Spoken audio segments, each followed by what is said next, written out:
Maharaj, quand je pense à me défaire du jeu, du personnage, un fort sentiment de peur envahit mon esprit. Je voudrais que vous me donniez le courage de faire face à cela.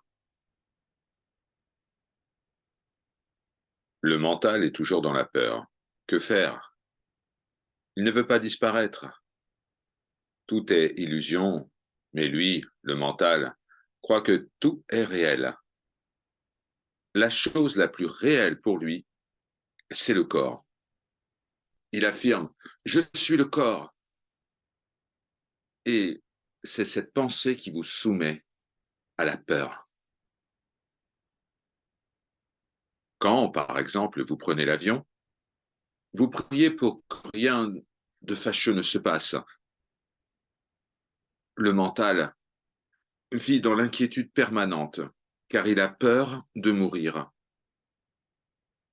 Les gens riches ont un ego très fort et leur peur est encore plus grande.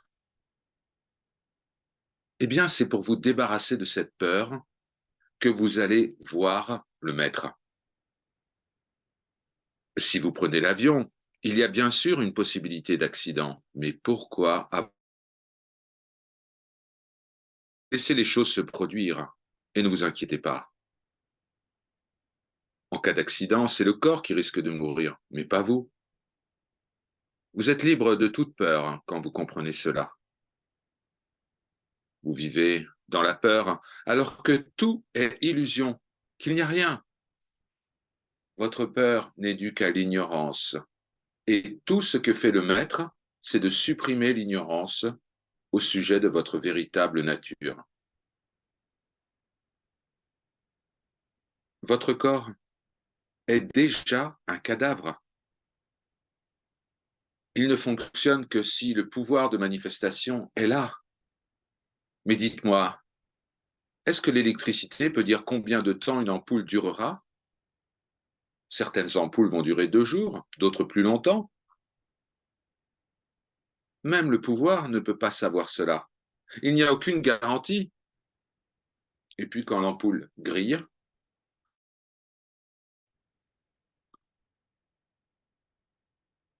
celui qui s'est souvenu de sa véritable nature vous conseille de casser l'ampoule bien avant qu'elle ne grille.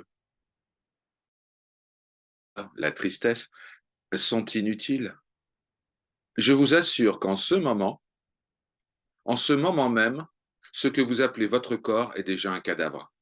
Il ne fonctionne que par le pouvoir de l'attention. Comprenez que vous êtes ce pouvoir. Vous êtes cela. Mais les gens ne veulent pas se défaire de l'ignorance. Vous angoissez à l'idée de ce qui se passera si ce corps disparaît. Mais comprenez que je ne suis pas.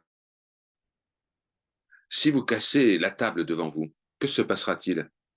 Eh bien, rien. Rien ne se passera. Vous recherchez toujours le bonheur à l'extérieur, mais c'est impossible. Quand vous allez dans un magasin, il y a tellement de possibilités de choix que vous hésitez. Que choisir? Que laisser? Vous êtes dans la confusion. Où trouver le bonheur dans toutes ces choses? Le mental a projeté tellement de choses que vous ne pouvez plus vous en sortir. Sachez que le mental est pure imagination, un concept. Oubliez-le. Quand vous perdez un de vos proches, ne vous dit-on pas qu'il faut l'oublier, que la vie continue? Eh bien, c'est pareil ici. Oubliez le mental. Il a pour habitude de faire une montagne de rien du tout. Le monde entier a émergé d'un petit rien, c'est-à-dire d'un seul concept. C'est ainsi. Vous vous êtes identifié au mental et vous avez fait tant de choses. Mais dans le sommet profond, vous devenez non mental, n'est-ce pas? Que reste-t-il alors? Eh bien, absolument rien. Mais une seule pensée peut vous empêcher de dormir. Vous devez briser cette croyance que vous êtes le mental, le déraciner. Cela veut dire comprendre qui je suis et se connaître soi-même.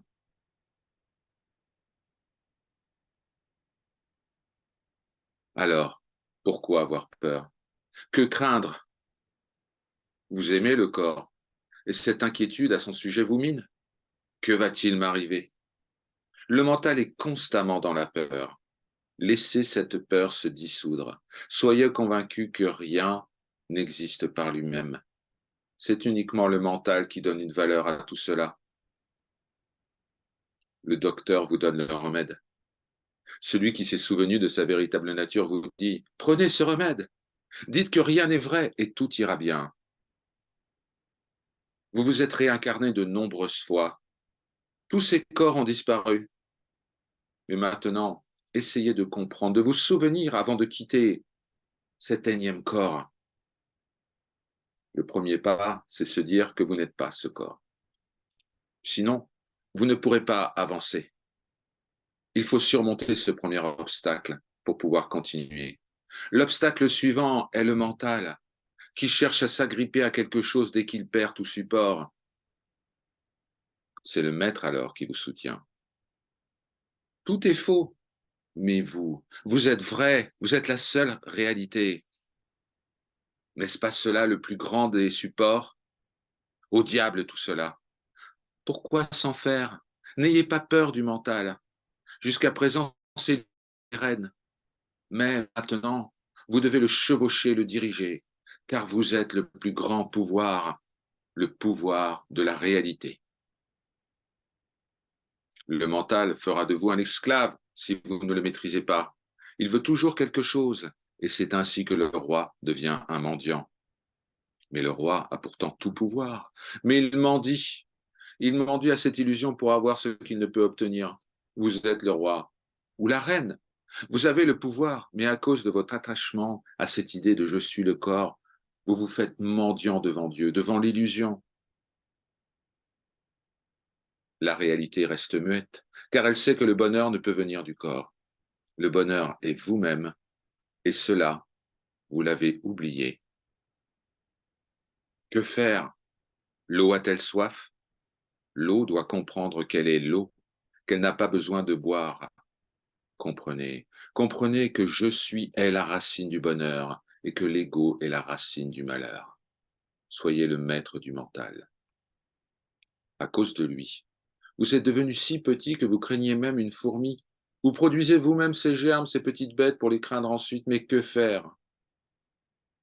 En fin de compte, bonheur, malheur se dissolvent et rien ne reste pour vous. C'est la réalité finale. La réalité est la réalité. Et vous êtes cela. Om Shri Guru Bhyo Namaha.